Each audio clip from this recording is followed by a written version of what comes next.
it comes to how carbon credits are issued. The carbon credit market right now is a mess. Why is it actually very difficult to actually obtain high quality carbon credits? A lot of carbon markets have crashed. We've 3x the national average income in the countryside for these women. We're thinking in decades. Fair enough. We've had zero pushback. Our goal is to end poverty using climate finance. Ladies and gentlemen, welcome to the Impact Labs project. My name is Joe Saab, founder of Viridian Ventures. And today I have a very special guest with me, a good friend and a great business partner, Paul Flynn. He's currently a 40 under 40, founder of Carbon Orchard, and currently developing what is about to be the largest reforestation and social impact project in the world with the King's Council in East Africa. Let's get to it. Welcome everybody, Paul Flynn. Hey, good to be here. I couldn't be better. Amazing. So we've talked a lot of off camera. He was just in Saudi for different projects, different carbon projects. And I want to get started by just basically giving you the space to really talk about your project, where it's being located, the different impact it's having, and basically the entire sphere of how it is. So go for it. Okay. Like you said, as unbelievable as it sounds, we're about to become the largest community-led reforestation project in the world. Mm-hmm. What does that mean? It simply means we're planting a lot of trees. A lot of projects are doing that at the moment. The main difference that we have is I have a British government background, but I've been independent for more than a decade. I'm Ugandan Irish. Okay. So I've been going back and forth to East Africa my entire life, was educated here. So what I did was I've been developing social impact projects for more than a decade now, primarily in emerging markets, mostly in East Africa, but also into Southeast Asia and Latin America. And I wanted to solve the problem that charities have. So the big problem charities have is they're creating real impact, but they don't have money themselves. They're just asking for money to give it to somebody else, which is very honorable. And I combined the work of charities, what they do, creating social impact, food security, water security, education. We look after orphans. We build facilities for over 3,000 children. I like to say I have 122 children myself. That's in 3 different orphanages that's a lot of kids. Yeah. Luckily, my wife is happy with that still. We're averaging nearly 1 water well a week that we're building. The question is, but the way we fund it is different. Okay. My background is in business law, so we built and create what is called carbon credits, which is what it is. We'll get into that. And so basically, what I want to understand is how your carbon project is different than what we see on the different registries. Because we're going to get into the difference between a 30-cent project and a $150 project. Sorry. But I want to understand where your social impact kind of changes the entire sphere of how carbon credits can actually be acquired. Yeah. So I would like you to get into that, please. Yeah. So simply put, our goal is to end poverty using climate finance. So that's why I said we're a community-led project. So with the communities through the Council of Kings of East Africa and the Interreligious Council of East Africa. So we deal with kings, we deal with bishops, but we also deal with the orphans and single mothers and all these things. So we work at grassroots level with the communities on land owned by the kingdoms or the relevant ministries. So we work in forest reserves where we plant, with the villages, we plant tens of thousands, hundreds of thousands, and also millions of trees. So at the moment, we've managed to plant 50,000 trees in a single day. Wow. Most recently, we planted just in tests. We did 11,000 trees in 2 hours, just with one community. But we can access hundreds of these communities to plant. And then we turn this into a financial product. My background is business law. I structure securities. I've structured securities for the British government, for hedge funds worth billions. Right. So basically, I turn all this work we do into a financial product that's insured by Lloyd's of London, and helps companies achieve their net zero targets. So now I have a financial product that companies in Singapore, in Berlin, in Paris, in London, in New York pay for. Right. And instead of putting all that money into my pocket, I give it back through the foundation that I've created to create more social impact on the ground. Water security, food security, education, skills, and microfinance. Great. So let's take one example of the project you've taken. Let's take one in East Africa. I know we were doing one. Which one in East Africa that's currently being developed that we can kind of maybe give a bit of detail with on how the money is processed, how the carbon is issued, and then how it goes back into the community. Because I know we talked about this again off camera, but I want to kind of explain it, because there's still so much confusion when it comes to how carbon credits are issued. And one of the kind of funniest things I see is that anybody with a plot of land is, I've had a lot of people come to me and be like, we can make carbon credits here. And I'm like, I think it's a little harder than that. So I want you want you to run us through, why is it actually very difficult to actually obtain high quality carbon credits through one of your projects that are currently being formed? Okay. So the carbon credit market right now is a mess. We are at least 5 to 10 years ahead of market maturity. So greenwashing, we will talk about that later, is a massive topic. So we can explain the different ways of creating carbon certificates. So number one, a carbon certificate in and of itself is standardized. One carbon certificate means that 1 ton of carbon emissions was either avoided or removed, or an alternative asset was created for that. So there was a reduction, an avoidance, or a removal. These different things. We're talking about the highest quality corner, an actual removal, meaning that you can sell an electric car and that generates carbon certificates. You can switch to renewable energy, that creates carbon certificates. Right. But we actually remove carbon from the air by planting millions and millions of trees. So right now we have 3 projects in development. The first one is validated and ready for sale. So we're sitting right now on 100 million carbon certificates that companies can use today. The These valuation, are fully on. they're fully on. They're insurable. They're ready for transfer right now. Call me. But for me, like I said, we're doing this as a non-profit. So we're bigger than all the big developers. The only one bigger than us right now is Shell. Okay, wow. And they don't plant trees. They do tree conservation. They do something slightly different. Okay. But other than Shell, we're effectively on the way to becoming the biggest. And when you look at reforestation, we are already effectively the biggest, because it's hard. And at the end of the day, it's very simple. Look, there's no tree. And because of our activity, there's now a tree. That's it. But now we have to keep this tree alive and document it. So all the contracts around the land that is there, we only work on national forest reserves and national parks. Right. We don't work with private land at all. So we only work with kingdom land, bishop land. So the contracts are always with a chair, never with a person. Because say, even if you want to plant trees, we're thinking in decades what we're generating. So if you pass on one day, your child or your grandchild might not care. They'll just see timber and a project to sell to IKEA. Fair enough. So we have to guarantee that these trees, a tree may die, but what we're planting is forests with natural biodiversity. So we're creating a space for wildlife to grow, to live, to thrive. And now we have to protect it by creating alternatives for the communities living there. And that's how we create natural biodiversity, but also the permanence of the project. And so that's also how you avoid monoculture, right? Yes, it's forbidden in what we do. So, because in a sense, what I can do is I can say, hey, I've emitted 6 tons of CO2, right? Or this is how much tons of CO2 I emit. Then I cut the tree off and burn it. The emissions are back into the air. Yeah. I've essentially done nothing. But now I've just made money off carbon credits, which seem to be a lot of why a lot of carbon markets have crashed. Yes. And many different scandals. Deservedly so. But so from what you do, right? So can you run me quickly? So let's say you go to the land, you agree with the King's Council on this natural reserve. And then how, and this is the interesting part that I would really want to talk about, is how do you actually employ the local population? And how the payment is, and then how that kind of gets put back into the community, which then helps the actual local community grow while we're generating carbon credits. Okay. Just I'll give one example. So at the moment, we're planting primarily in Uganda and Kenya. We're doing exploratory projects in Indonesia and Malaysia and about 14 different East and Central African countries. So we're about to go big. In Uganda and Kenya alone, we already have the rights to 500,000 hectares of land. And we get that through the kingdom. So the land is given to us for free, effectively, on the premise that the money, the value we generate, flows back. So they're used to people coming, making lots of promises, stealing the money, and just paying cents and glass pearls for nothing.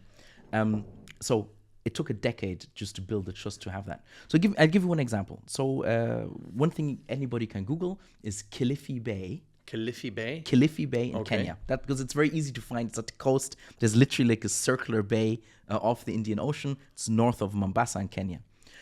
We have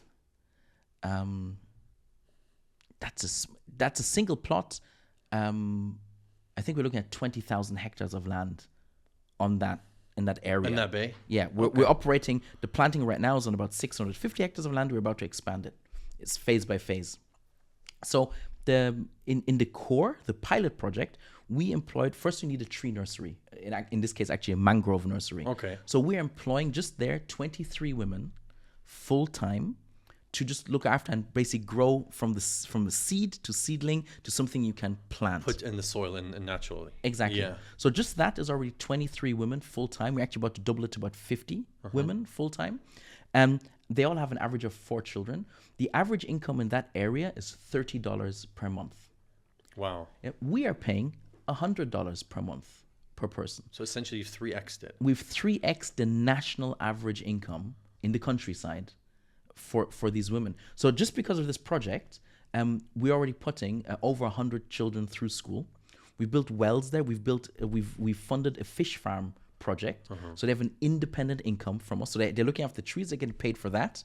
That already puts their families, their children through school. They have a fish farm project and a honey project. We're helping them commercialize that. There's also locally a biscuit factory. So we have 3 different businesses that we pre-funded. So the men, the women, the youth, they all have places to work. They all have money to go to school. So all this happened just for growing the trees for us. Just that. That's all you have to do, basically. Exactly. We already created 3 businesses and on average increased the average national income there 3x and put over 100 children to school. We're also looking after another school with about 60 children that have learning disabilities and physical disabilities. So it's impossible for them to go to school. So we paid an integration project for them to be in a normal school and basically integrate into the community. So all of that simply for looking after the trees. Then there, about every 2 weeks is a harvesting week. And then we have up to 200 people from the villages who come and help us plant those trees. So there we can plant on any given weekend that we're planting, we plant 10 to 20,000 mangroves in like half a day. The people come on a Saturday and we pay them on the day for planting. So there's nothing in the future. It just, you come in, you plant it, you get paid. Exactly. So the women on the tree nurseries, that's permanent. That's full time, right? And the businesses we created around that, a honey production, they're selling honey. Wow. A biscuit manufacturer, they're selling biscuits. A fish manufacturer, they're producing several tons of shrimps and fish that they sell. So those are independent income streams. So we pre-funded that. They're now planting the trees. So we're funding all of this with carbon certificates. That's a source of money. So if I may ask, how many are you employing right now, like altogether, full-time, half-time, through the King's Council? If we look at kind of all your projects in East Africa, on average, how many people will you be employing? Okay, on planting days, it goes up. So we've had, on peak during planting season, we have like 2,000 people we're paying for planting. Wow. We can scale this on paper. We already have 1 million people signed up. 1 million people. 1 million people signed up. 1 million people to plant. Actually, I'd be interested to see. But we have to scale the logistics. Yeah. It doesn't happen overnight. Right. So we're doing things step by step. We're doing these pilots. So we have 50 communities like these women. We have 50 such communities, 56 actually, ready to go on scale. So we've planted 2 million trees so far. But we want to plant 5 million trees this year, for example, and 10 million next year, and scale every year. Before we move on, because have you had any pushback from the local community? Why is this guy coming in, employing us to plant trees to mitigate the emission of Western companies that we have absolutely no hand in? Yeah. Our footprint is like probably not even a third of somebody who's living in, let's say, the UAE or London or the United States. So have you had any pushback on that at all? It's a very good question. We've had 0 pushback. Wow. When we go there as a foundation, I don't talk to them about protecting the environment or climate change. Yeah. They feel it. They all talk about change in weather and rain patterns. That's true. But they're planting the trees because I'm creating employment for them and giving them a future. I'm paying for the school fees for their children. I'm building the school that their children are going to. So they're not doing it for the environment. They are doing it for themselves. We created a solution and the long-term relationship through the kingdom and the religious councils. So there's a lot of trust. Like I said, I've been active there for a decade, doing very small projects and rescaling. So there's a lot of trust and good faith. And simply, don't talk, show, don't tell. Right. So like I said, we are employing the women. We have funded the fish farms and we're duplicating this in communities. So we have communities people can see. So the biggest single event, we had 2,000 people attend on a single event. The challenge we have right now is that we're scaling the tree nursery capacity and then training people to plant. But then it's volunteers from the community. Okay. So again, they're doing it because we're giving them an immediate income, but we're creating better infrastructure for them, and then the access to microcredits to create their own businesses. So I'm not grandstanding. I'm not telling them how they should live their life. I'm not educating. I'm not a farmer. I don't know anything about trees. I don't know anything about. I wouldn't survive a week if I had to live with them. I wouldn't survive a week. Yeah, but I'm enabling them. I'm helping them do things they're already doing. They're all agriculturalists. They're all smallhold farmers. They're planting things. They're looking after them and keeping them alive. I am creating other trees for them for wood fuel and fire and building material. Those are not part of the carbon project. That's a social impact component. So I'm giving them money. I'm creating an immediate alternative source of wood fuel. Yeah, so here's biodiversity, and there's the monoculture that they need just for fire and building. Yeah. And because then I'm creating a future. Because that's the thing, right? Like if you actually explain to them the business side of it, they don't care. They don't care. They have no relation to any of these large scale conglomerates and going and helping them in any way. Not even if helping them, they just they have an active distrust for that. Exactly, right? And so somebody from the village going, okay, what's the project? Well, we need to mitigate emissions in Europe. So now you need to plant this. It wouldn't sit well. No. Which is why they've been, and that brings me to my next question. From your perspective, being in this kind of landscape for so long, in simple ways, I have a company in the UAE. I want to offset my carbon. Yeah. I go on the ICR or I go on a different platform. Any carbon registry. What is the difference between a high carbon credits versus ones that are already on the platform, registered, validated, okay, but are basically going to become worthless in the next 5 years? Yeah. So technically a high quality carbon credit, which I know that you're trying, this is the baseline of what you're building, versus let's say, so we are in the business here, we get this a lot, is a client comes and says, well, Joe, why are you giving this to me for $40? I can get it for 30 cents and it's on the ICR. And then it's also validated. So I can buy the same carbon offset for 30 cents, but now here it is for 42. So this drastic change, and once you buy 1 million credits, 30 cents and $10 is a massive difference. Yeah. So maybe you can run us through a bit what it is for you, and legally as well, what would be essentially worthless in 5 years and what is actually going to be making in the next 20, 50 years to meet the 2050 net zero targets that a lot of companies and governments at this point are pledging to do. Yeah. Everything I have to do a small discourse. Everything you said is basically what greenwashing is and why it exists. So number one, greenwashing is not illegal. So I'm also an advisor to COP for several governments. So I go to those climate conferences. Yeah. Last year I was in Azerbaijan. People have maybe heard of things like the Kyoto Protocol, the Paris Agreement. So basically at United Nations levels, all the countries came together and set targets to become more energy efficient, more carbon efficient, and then have a net zero goal. Net zero simply means if I'm putting so and so many emissions into the air, I'm reducing them, I'm avoiding them, so I'm making more efficient processes. And then everything that's left, I offset. Yeah, good. So, and then the market started like the Wild West. Nobody knew what's going on. Basically, carbon market is behaving like the blockchain market sometimes. There's really good project. It is the future. It's a fact that it's coming. It's mandated by governments. But because nobody really understands, lots of things are happening. So, first of all, there's 3 categories. Most people, simply put, most projects didn't create real impact. They did accountancy tricks. So there's one famous project. They secured land in Texas, and then they created a study that said the average hectare in Texas has so much oil underground, and we promise on this farmland we will never drill for oil. And then they had a study for how many carbon credits would be saved if they were drilling for oil. And the oil was to be emitted. Yeah, but they never checked if there is oil. They didn't even do that. They just said, we will never check for oil here.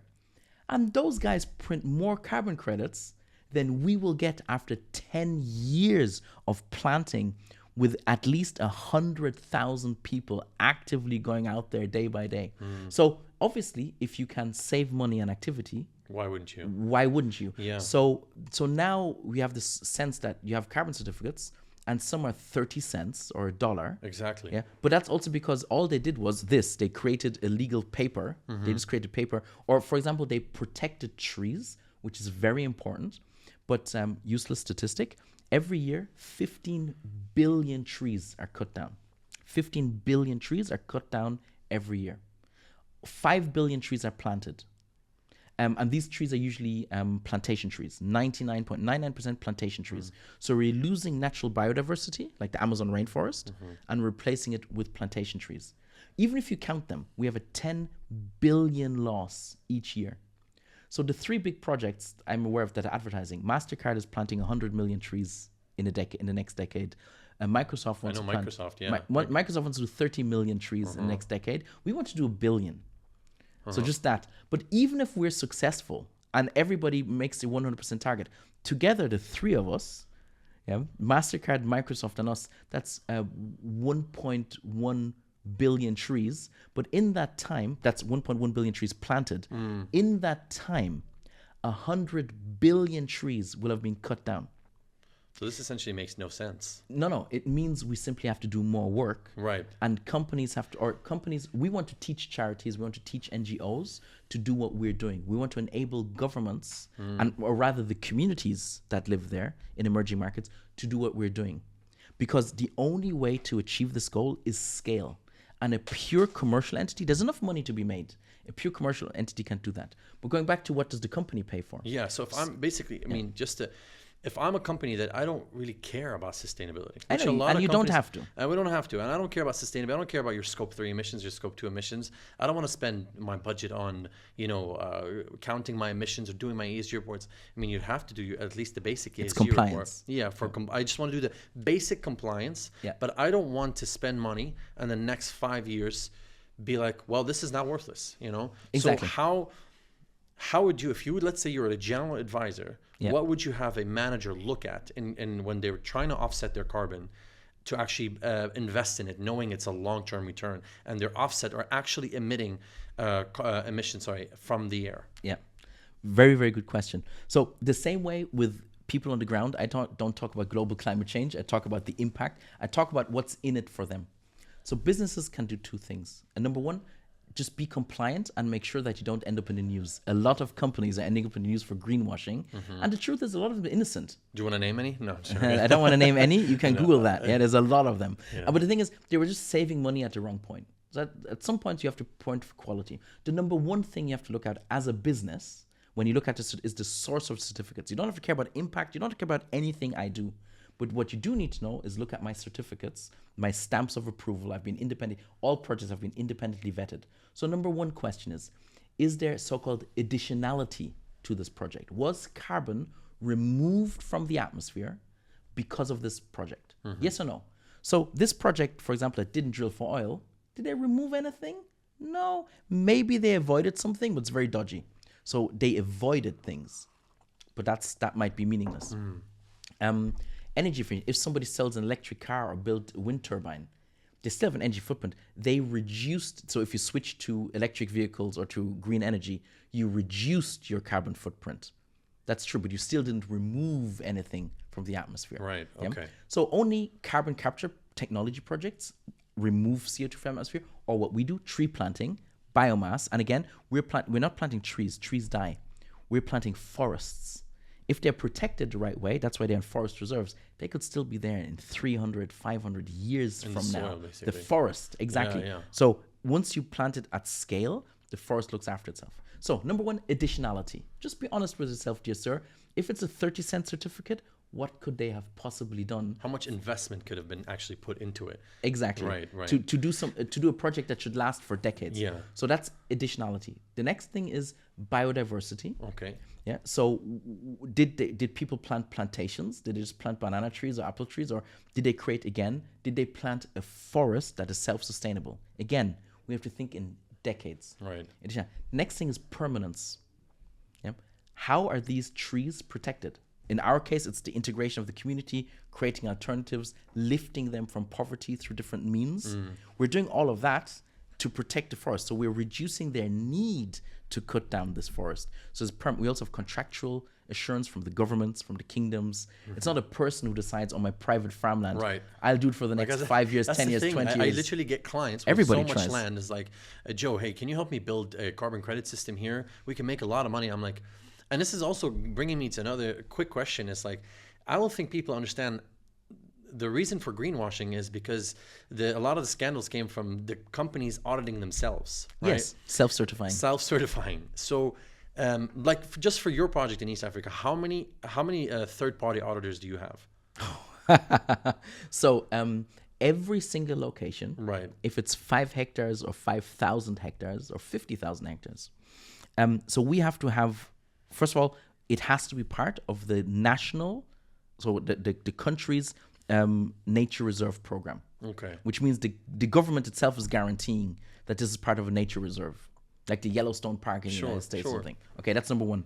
Number two, the contract owner who's there. So it's never private land because you could guarantee it, but your son and your grandson won't. Again, we're Somebody thinking in walks decades. in, maybe buys the land, chops up all the trees. Yeah, everything. You pass away, or say if you give private land, but then you pass away and your child or grandchild doesn't care, or you get into financial difficulties and you say, Paul, I'm really sorry, but I need this land now for my business. Yeah, I need to exit. I had to sell it. Yeah, exactly. So there's no private person can guarantee it, but a king, not even a king, a kingdom can.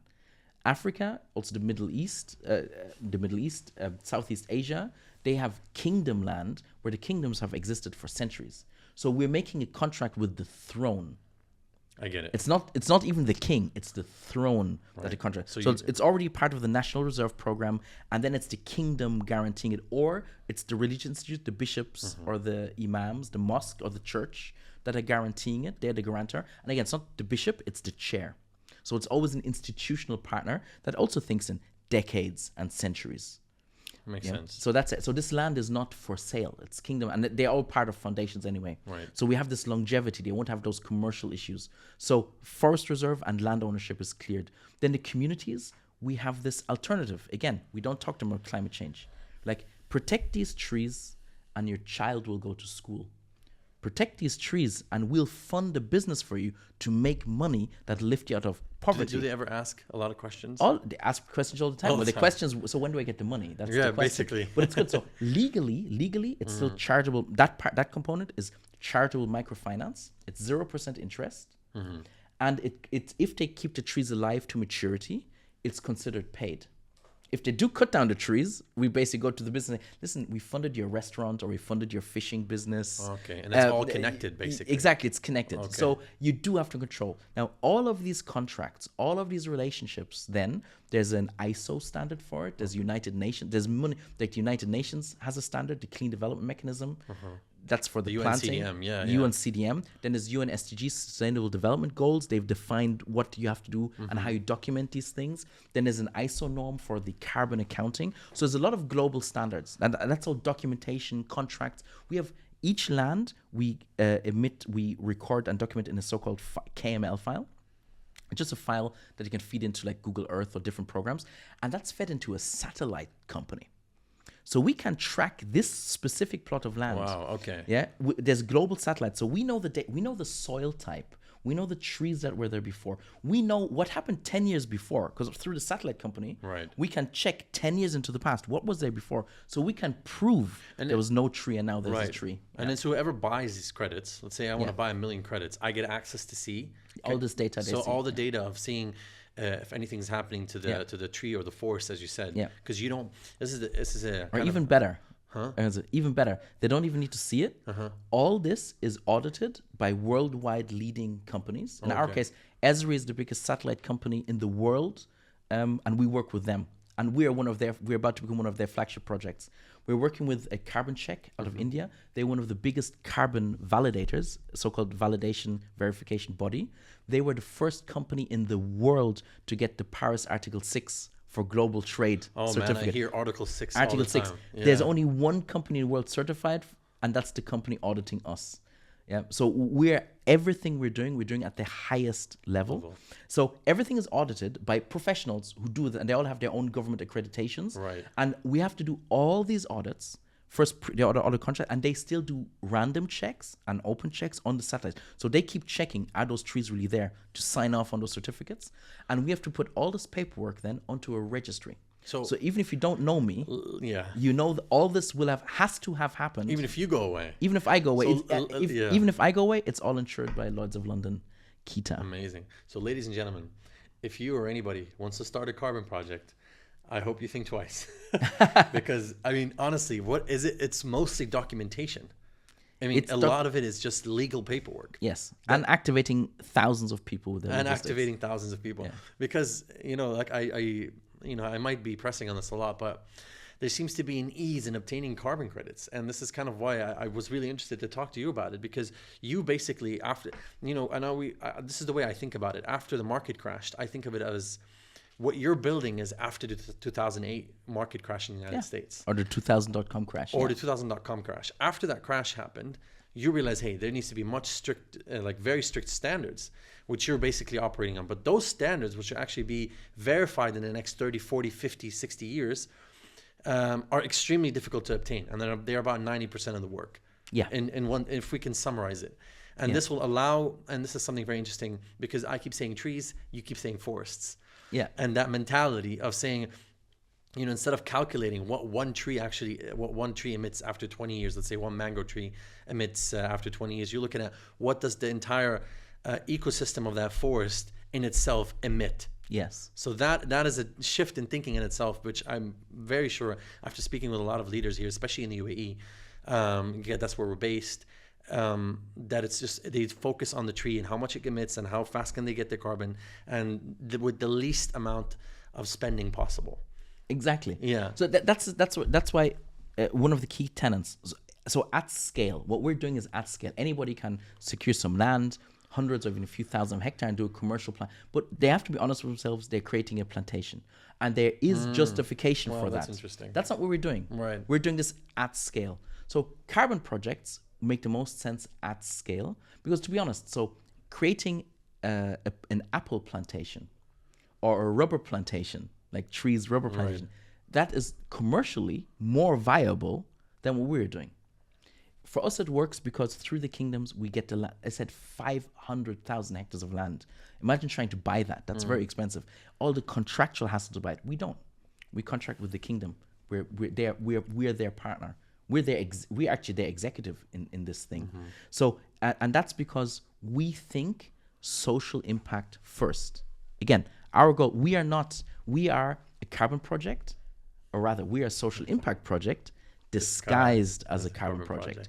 End poverty with climate finance. Amazing. That's what we want to do. So, given if I'm sitting here and I'm watching this now, we're filming this for anybody that doesn't know. It's currently February 27, 2025. The U.S. elections just came out, and clearly with that, we see a lot of pushback on anything that has to do with sustainability. Right? Drill was the big headlines, and so I'm not going to get into the politics. What I'm interested to see, and I talked to a lot of people in the carbon market, especially in Europe. There's a lot of fear right now because there's a lot of instability in the carbon market and the need for it. And the investment, anybody who's putting so much time is a bit scared right now. Yeah. So future projection and current state, I want to touch on. How do you see right now the carbon market with its current instability from the US? Because, I mean, whether we like it or not, what happens in the US has a global impact. It's just as simple as that. Yeah. Irrelevance of where you stand. How do you see the instability lasting for, and where do you see it in the next, let's say, 6 years, 7 years? Because something I want to stress on is there's still a 2050 net zero goal that governments and large companies that need to hit. Is that going to happen? We're not exactly sure how that's going to be impacted. We're not exactly sure. But as of now, where do you see it, and where do you see it in the next 10 years? Invest when there's blood on the streets. Right now, there's blood on the streets. This is the best time. I got to say, we are already 5 to 10 years ahead of the market. Sure. I already said that. So the entire United Nations Framework for Climate Change Convention, under which you're UNFCCC, the Clean Development Mechanism, which is the baseline of all the different standards. There's so many different companies: Vera, Gold Standard, ICR, Plan Vivo, South. There's so many companies doing all that. But at the end of the day, a tree is a tree is a tree. Was it planted? Is there biodiversity? Is there permanence? Is there additionality? Those key things I said you have to look out for. This was signed by the governments in 1997. So most people have only heard about it in the last 2-3 years. Yeah, minimum. Yeah. Maybe by pure coincidence, but my father was one of the communications trainers for the German minister who negotiated the Kyoto Protocol. So I've been exposed to the carbon market since 1997. I was a teenager. My first meeting about carbon certificates was in 2003. And I've been developing projects with the context I had. I was in finance and infrastructure development, but carbon projects since 2017. So for all intents and purposes, I've been in it for a long time. That's why I'm asking you, right? Because I think anybody watching this is interested to see the projection right now. Yeah. And I mean, I've had phone calls all day sometimes where people are like, we're pulling out. I mean, this is so scary. It doesn't matter. We're never going to do carbon again. This is, everything is, like yesterday. The carbon developers. So a lot of carbon developers are going bankrupt because they cheated. And now the United Nations is getting stricter and saying, no, we're only accepting this category of certificates. Right. Everything else is greenwashing. And the thing is, greenwashing is not illegal. The thing is, companies won't buy those projects because they're afraid of being in the press. Greenwashing. Yeah, they don't want to be accused of. So the companies are getting very careful. Now, the US elections, they have zero influence on the carbon market as a whole. If you think about it, the United Nations, it's a program that runs till 2050 in most markets, in some markets till 2070.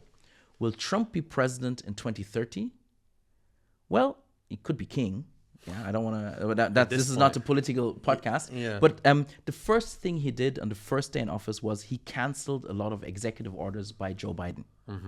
Whoever the next president is, if they still have presidents, sorry for that jab, whoever the next president is, will cancel a lot of executive orders by Donald Trump. That's simply what they do. So, and the thing is, companies like Microsoft and Google and JP Morgan Chase and Merrill Lynch didn't. Bank of America, I was with them in Davos just a few weeks ago. They have a $1.5 trillion program into ESG and carbon markets. Yeah, that's not going and they also think in decades. Right. Donald Trump will not be president in 20 years. Right. But it's not just simply about him. It's about, it almost, when I see like companies, they get arrested, like, oh, thank God, we don't have to, put money into this anymore. Yeah, but that's not true. But that's not true. Right. Compliance. So the net zero targets haven't gone away. So if any company that wants to export into the European Union, for example, has to meet the carbon requirements of the European Union. So it's also about the export market. So a lot of companies, the big market, Singapore is building up a huge market. And it's true that people will cheat or not. But at the end of the day, we've already lost half of the trees on Earth. I'm not an environmentalist. I'm not an environment. I work in the environmental sector. But again, for me, it's social impact. It's a tool. And the truth is, we need trees. There's nothing bad about it. There's nothing political about needing to help people. Be kind to strangers for no reason. Right. Is my number one philosophy. So it is good to help if you can. This is a means to help. It's not a political issue, and it shouldn't be a political issue if you planted trees, if you built water wells, if you help communities. And I think corporate social responsibility, companies should become. Some of them are bullied into it. Oh, for sure. Of course. But the same way companies don't want to pay taxes, but they have to. Carbon for them is just a tax. They are polluting. It's like you create trash in your kitchen, you have to bring it out. And you have to pay a tax for people to remove the trash and take it to a landfill. In simple terms, yeah. Yeah, carbon is exactly the same thing. There's big emitters, oil and gas, rubber, chemicals, aircraft, logistics, data centers, shipping. I think, yeah. So they are paying for the rubbish they created. That won't go away. It'll never go away. And I was reading this article, I think I don't remember from who, I think The Economist, or it doesn't matter, but they were stating that with the current AI development, the amount of energy we're going to need and the amount of carbon emissions that are actually going to be, energy is the biggest driver. Yeah, but it's going to be something unprecedented with AI. And it's so what seems to be the biggest solution, and I don't want to get into it today, but I do want to talk about it, is nuclear energy. It seems to be the kind of only solution to long term for what we seem like we're developing and the way we're headed. And that's interesting in itself. But so basically right now for you there's instability. How many years do you think it will take to get a stable market where now, let's say we fast forward 4 years from now, No such thing as 30 cents project exists anymore. We've filtered out most of the greenwashing. Now there's very strict boundaries from the United Nations. How many years do you think that would take? Okay, so from my perspective, there is no relevant instability. What people are simply seeing is the birthing pain of a market getting to maturity. So if a politician says like this, that. that's it. I like There's no reason. So the only Makes question sense. is, Warren Buffett said it, Steve Jobs said it. I like to say it too, very, very often. Yeah, I love how Great. you started exactly. with Steve Jobs and then you went to you. See what I did there. Yeah. But in the carbon market, it's true. So people who resisted personal computers in offices because we have secretary pools, who will need a PC? People who resisted mobile phones. I don't need a phone in my pocket. There's one in my office. Yeah, people who resisted the internet. This will never be a thing. They didn't see that Amazon and Netflix and Spotify and now AI would exist. So corporate social responsibility, the carbon market, the need to remove rubbish will stay. From our planet. We're becoming bigger and bigger emitters. We are deforesting forests at an alarming rate if we want to keep them. So maybe the world says, you know what, we don't need forests, we don't need shade, we don't need biodiversity, we don't need animals. That might happen. I don't think so. I think at the end of the day, there will be a component and a responsibility to do the smallest thing. And that's all that's needed. So what we're seeing is just birthing pain. The fact is this market will say, McKinsey, Deloitte, Bloomberg, all more or less agree, by 2035 into 2040s, the carbon market will hit $1 trillion annually. Wow. And right now, because of all this uncertainty and nobody understands it, really the market, and everybody was cheating, all the early developers were just cheating. And now they have to, and now they simply have to put in more work, more investment. Because at the end of the day, companies need it. The market will be there in 10 years, and in 20 years, and in 30 years. I agree. Yeah. Because what we see the most demand from companies, and for anybody watching this, we have partnerships in different businesses, is it's coming from oil companies. Of course. It's coming from aviation companies. Of course, they are the biggest emitters. The biggest, yeah, but also it's funny because, there's a lot of interest now peaking from Saudi Arabia. We see it from Kurdistan. We see it from the UAE as well. We can starting to see these heavily oil-based economies, which I'm nothing against that. It is what it is. But you see the interest because they already know in 20 years and 50 years, something has to change, That's amazing. I mean, thank you so much. Yeah. Sorry, you want to say something? No, I just want to say, so for them, it's also reputational. For sure. Yeah, because now the things with the internet and TikTok and more social social media, but also social journalism, people have become aware of things. So I think net zero can be part of the sales strategy and the brand of a company. The way Google used to say it, do the right thing. We are the good company. They removed that from the tenant years ago. Really? Yeah. But yeah, they did. They used to have we're a good company. That's no longer part of their mission statement. Okay. But at the end of the day, brands that want to succeed in the market need to follow market forces. And people are becoming aware. Oh yeah, do you know what? I think I want a car that is fuel efficient.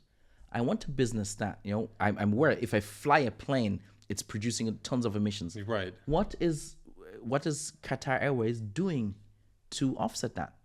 Yeah. I can't switch everything I have to renewable energy. So, okay, I want to keep my fuel car, but is the oil company or the car company doing something about reducing the amount of emissions in the air? Because it's not going anywhere. It's not going anywhere. Yeah. And companies can use that to say we are better than our competitor. Sure.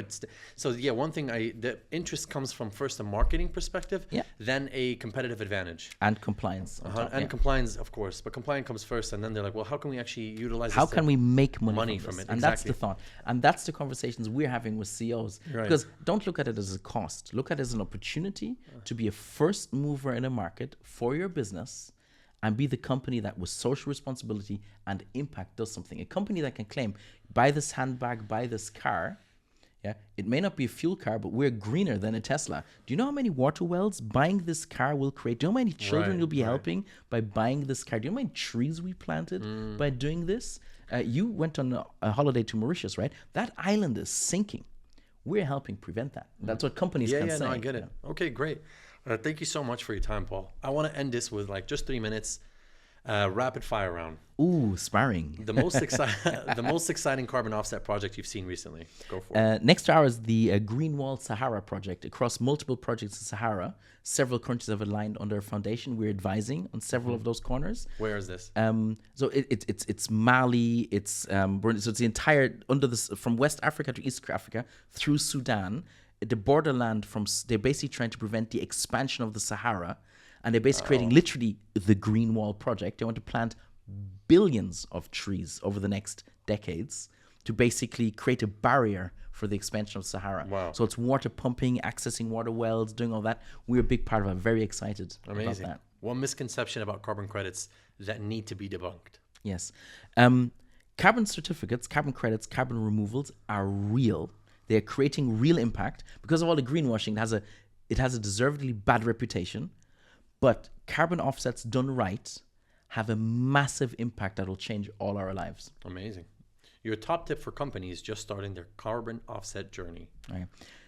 When you look at certificates, don't save money at the wrong point, because you're in it for decades. You're in it for decades, dear business owner. So you have to look for long-term supplies of certificates with high-quality carbon removals. So be honest with yourself when you look at the price and just look at the project. Just read this executive summary. Did this project create impact or not? Be honest. I love how you're answering this right on top. I want to make it clear, none of this is rehearsed. He just knew exactly how to answer all these. No, this. We literally just came in and started filming this. So. I didn't know I was doing a podcast yesterday. Yeah. And finally, one trend in the carbon market to watch in 2025. The shift away from carbon credits and carbon offsets to what is called carbon removals. So people are becoming much more clear in the terminology. So in the future, there'll probably be a label for that. A carbon removal certificate basically tells you this certificate removed CO2 from the atmosphere. So things are simplifying the high integrity, high quality things. Learning some of the terminology and just paying a little bit of attention will get you a long way. Ladies and gentlemen, Paul Flynn, thank you so much for your time, man. This Absolute was amazing. Pleasure. And I think we have a lot to learn. And yeah, thank you.